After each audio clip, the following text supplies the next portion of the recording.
Good morning, everyone. Welcome to 24/7. My name is Niharika and I am with you with the area of Advanced Business and Financial Management, that is ABFM. So let's begin with the class today with another level of learning the process of management as well as the functions of management along with the principles. So let's move on and talk about these entire topics today. Today we'll be covering the area of functions of management along with the principles of management. So let's look at the MCQs. The first question says that which one of the following elements is odd with Weber's 6 major principles. When we talk about Weber, Max Weber believed in hierarchy. He believed in the bureaucratic system of the management there. That means bureaucracy was an important area to be looked forward according to him. So he believed in hierarchical structure, then unity of command, in-focused mission or technical qualifications. Among all these, one of them is not correct. When we talk about the one which is not correct, is the unity of command. The unity of command has been stated in the principles that are given by Henry Fayol. So that is as per Henry Fayol. That's what we can state. The unity of command is stated by Henry Fayol. Next question. All the following principles are included in directing, except all the principles are a part of the directing there, but what is not a part of it? Harmony of objectives, then unity of command, then coordination or follow-up. So when we talk about this, among the following which are included in directing. Under the term directing, which is included? Harmony of objectives, that means maintaining the objectives in such a way that whatever the objectives are, we are going along with that. The second one is unity of command, which says one organization, one superior, one subordinate, to have that relationship. Then the coordination, that means to have a sync with the other person. And then follow up, that means whatever we are dealing with, whatever you feel is correct or not, we'll be discussing that part as well. So what is the correct answer? The correct answer as per this is coordination. Coordination is known as the essence of management. This is not a function, as though when it was introduced, it was given by Henry Fayol that it's a function. But if you look forward towards it in detail now, it's not a function of management. It's basically the essence of management. Management cannot survive without coordination. We have to coordinate now. We started the classes. Now when we talk about the classes, what is going on in terms of the classes? How do you come to know about it? Just because you and I, we coordinate and we have our class at a specific point of time. So that's what we define as coordination. Next point, the flow of communication among the same level of people is known as upward communication, downward, horizontal or formal communication. Upward communication means if I am a junior, I will respond to my senior. Then downward means a superior. If I am a superior, I would be telling my junior. A junior will report and the senior will have an authority over the junior. Then downward and upward done. Horizontal means if I am a manager number 1 of a specific area, you are a manager number 2 of certain area, we both have a contact with each other. That is what we define as the horizontal communication. The last one is formal communication. Formal communication means the communication which is arising out of the need of an organizational structure. That means this is as per the organizational structure. Right? That is how we define as the formal communication. The correct answer when two managers at the same level means M1 is equal to M2. That is horizontal communication. Right? Next point. Under Fayol's 14 principles of management, which one of the following factor is related with the esprit de corps? Esprit de corps is division of work, teamwork, personal ability or personal interest. When we talk about 14 principles of management, which would include 14 principles of management were discipline, order, centralization and decentralization, unity of command, unity of direction. Then we have esprit de corps. Then we have authority and responsibility. Then we have scalar chain, stability of tenure of a personnel. Then Then comes substitution of individual interest to general interest. So there are many of these. There are overall 14 of these. Among them is Esprit de Corps. Esprit de Corps talks about unity is strength. It talks about ekta mein bal hai, or unity is strength, which means we work together in order to achieve the goals of the organization. That is what they define as the teamwork. It's also called unity is strength. Right? Next is the heuristic techniques refer to the trial and error technique, group decision making technique, brainstorming technique, or critical problem solving technique. When we talk about the heuristic technique, it includes trial and error technique, group decision making technique, brainstorming technique, or the critical problem solving technique.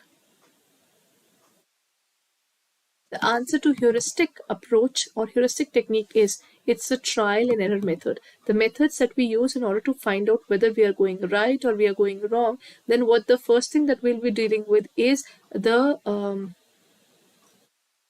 trial and error. That means first of all we try various methods and then we would find out what can we do. That is trial and error. But over a period of time, they have moved towards the method study. That means you try different methods and you find out the best one and you apply the best one. That is heuristic technique. The heuristic technique is basically the problem-specific approach that employs a practical method and that often provides sufficient accuracy for the immediate goals. Next point, what is exactly directing, everyone? Directing is one of the functions of management, right? So if it's one among the functions of management, does it include it's a discrete process, a continuous process, a one-way, or a circular process?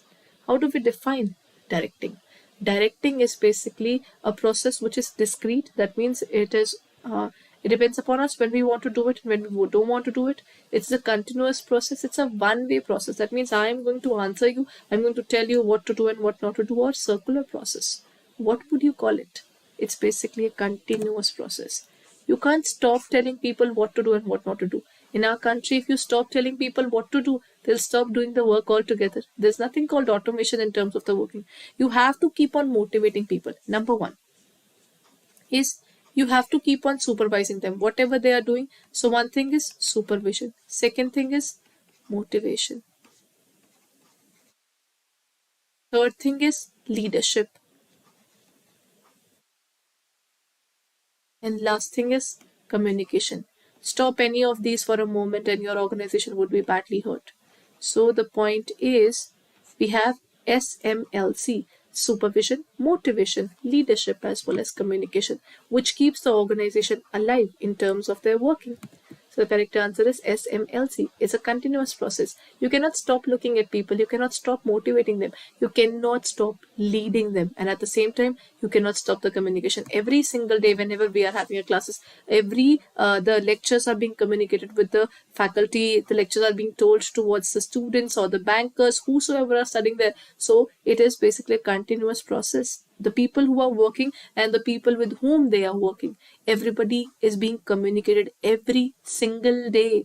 Along with that, there's a strong leadership requirement. Along with that, there's a motivation because everybody gets demotivated during their work. So that means everybody gets tired of whatever they are doing and then they really need to work upon that, isn't it? So that is what they look forward to. It's a continuous process. Then comes the scientific management is concerned with cooperation, not individualism, increased production through long experience, application of scientific principles to the management of production, or increased sales. Scientific management is concerned with, when we talk about the scientific management, it is basically a method which says that you need to look forward towards working not on the basis of heuristic technique. That means don't go for trial and error.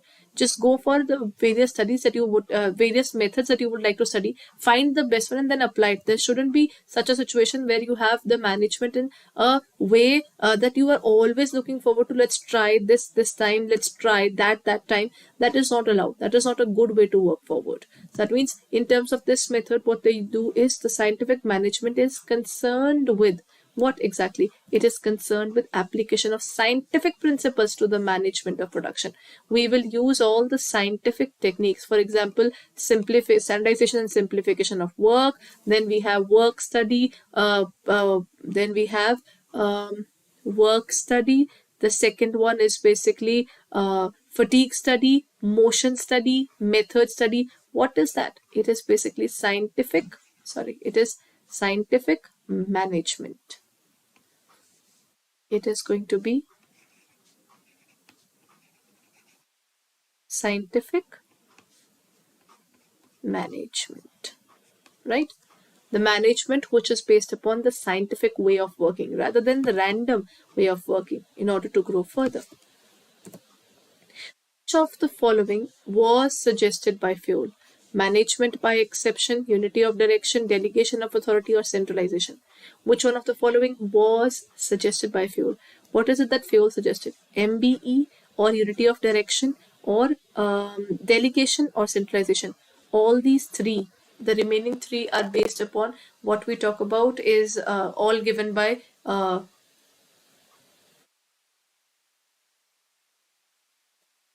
this is given by Henry Fuel only. Unity of direction is a part of his working. Then in terms of the delegation is also a concept that he has given up. So there are multiple things that can be covered up in this. But when we talk about MBE, that is not given by him. I think this question requires a little change because when we talk about it, centralization and decentralization is a part of one of their principles. So since this is half, so we can remove it. At the same time, when we say delegation of authority, delegation is not a part of it, but authority and responsibility is. So if we go by the name, then the correct answer would be unity of direction. That means one organizational, one plan. Don't go for multiple plans for one organization. It is going to mess up the entire situation. They will not be able to grow in a proper way. So it would be one organization, one plan. That is unity of direction. Which one of the following examples is not included in the intangible premises of planning? Premises here does not mean the building area. It means the premises means anything that relates to the assumptions that we are making in order to apply our rules. So that is premises, everyone. So if we talk about the assumptions, is it public relations, employee morale, labor hours, or competitive strength? How do we define this? Which one of the following is not included in the intangible premises? Intangible means that we cannot touch. Which one of the following is not included? Public relations is a part of it because the better you have a public image, then it is better for you to grow further, isn't it? Then employee morale is important because if the employees do not have faith in you, for example, recently what has happened is Amazon has removed over 1,000 people of their organization. Along with that, Cisco has removed over 3,000 people from their jobs. There is a major layoff going on in the name of cutting down the people just because of recession, and multiple things are happening. That's another fact that we never know what is exactly happening in terms of our country, but major organizations are removing or laying off people. Do you think the people who are staying back, they'll be feeling nice about it? They would be losing their employee morale as well. They'll be losing it. Then, so that is what that can affect the mentality of a person. If the person who's just working along with me has been removed from their job, what is the reason? How do they look forward to it? So employee morale is important and it is an intangible asset for the organization. Competitive strength. See, if you are above your competitor, you're automatically better than many people there, isn't it? So in this case, the point is labor hours. Labor hours is basically counted area. It is basically based upon the cost. It has nothing to do with the intangible premises that we can take up. We cannot assume that this will be the number of hours that people are going to work. No, the working can vary upon the situations. It can also vary with the working that they are doing. So labor hours is a different scenario altogether. Which one of the following methods is included in their off-the-job training? There are two kinds of training, everyone. First is on the job and the second one is off the job. On the job training means the training which would include that while doing the job you are going to be trained. And when we talk about off-the-job training means the training which would include the training method, which is basically which you are learning while not doing the job. You're not going to do the job right now. You'll be doing it on your own. So is it coaching, role playing, apprenticeship training, or vestibule training? Okay, so coaching is basically done while you are actually looking forward to the matches and everything else. So this is a real time one. Vestibule training is you work on machines which are similar to the job that you are doing. It's a pilot kind of machinery where you work on those machineries only because you are supposed to learn the work now. So you are going to learn the work through the vestibule training method. Apprenticeship is basically based upon the labor worker. For example, the what would it include? It would include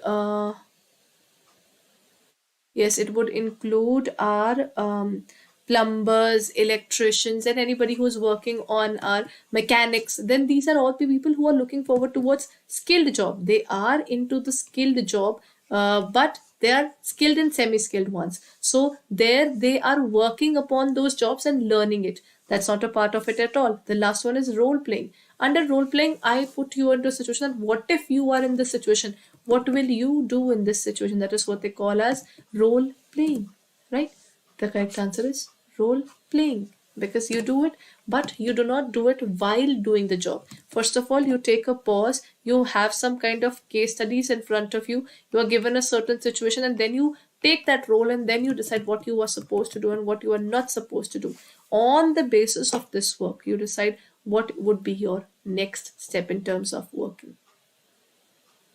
Okay, so this is it for the day, everyone. Preparing for the CAIIB and looking forward towards any of the classes. Then we are coming up with another batch starting from day after tomorrow. That is, sorry, it would be starting from 20th. So if you're preparing for the CAIIB, all you need to do is you need to check out our courses. How can we check out our courses? Let me show it where to go to prepare for the CAIIB examination.